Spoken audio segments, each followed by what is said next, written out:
Vote যুদ্ধের মাঝেই শুভ অক্ষয় তৃতীয়া হয়ে গেল দুর্গা উৎসবের খুঁটি পুজো। বাংলায় পুজোর মুখ নামে পরিচিত নাকতলা উদয়ন সংঘের পুজো। বিগত প্রায় 2 বছর এই পুজোর মূল অভিভাবক প্রাক্তন শিক্ষামন্ত্রী পার্থ চট্টোপাধ্যায় জেলবন্দী। গত বছর থেকেই এই পুজোর গুরু দায়িত্ব এসে পড়েছিল রাজ্যের অপর মন্ত্রী এবং নিওয়ালিপুর সুরুচি সংঘের মূল উদ্যোক্তা অরূপ বিশ্বাসের কাঁধে। এবছর নাকতলা উদয়ন সংঘের উদ্যোক্তারাও মন্ত্রী অরূপ বিশ্বাস হাত ধরেই এইবারের পুজোর শুভারম্ভ করে ফেললেন। মন্ত্রী অরূপ বিশ্বাস, পৌরপিতা অরূপ চক্রবর্তী এবং শিল্পী রিন্টু দাসের হাত দিয়েই এইবারের খুঁটি পুজো হয়ে গেল নাকতলা উদয়ন সংঘের।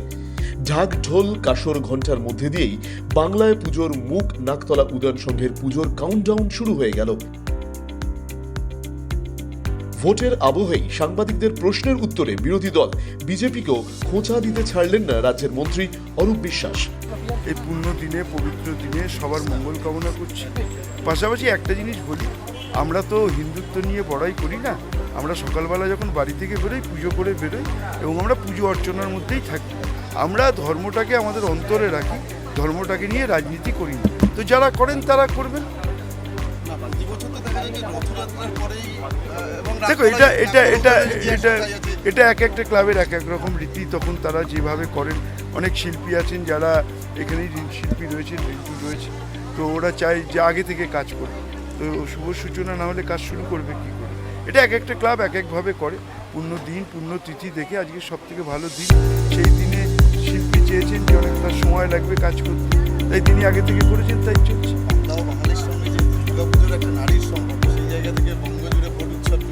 না না, ভোট উৎসব ভোটের মতো চলবে, পুজো উৎসব পুজোর মতো চলবে। আমরা সব কিছুতেই আছি। আমরা 365 দিন 24/7 মানুষের পাশে আছি। খোলসা করে না বললেও এইবারের পুজোয় থাকছে নতুন চমক, বললেন এইবারের শিল্পী রিন্টু দাস। অ্যাকচুয়ালি এখনই তো প্রকাশ করা যাবে না।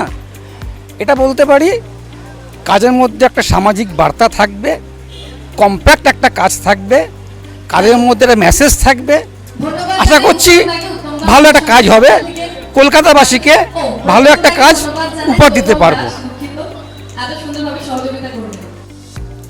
এখানে শিল্পী রিন্টু দাস এবং অরূপ বিশ্বাস কি বললেন আপনারা তো সকলেই শুনলেন। এরকমই নানা খবরের জন্য আপডেট পেতে হলে দেখতে হবে কিন্তু বাংলার পালস টিভি। নজর রাখতে হবে বাংলার পালস টিভির ইউটিউব এবং ফেসবুক পেজে।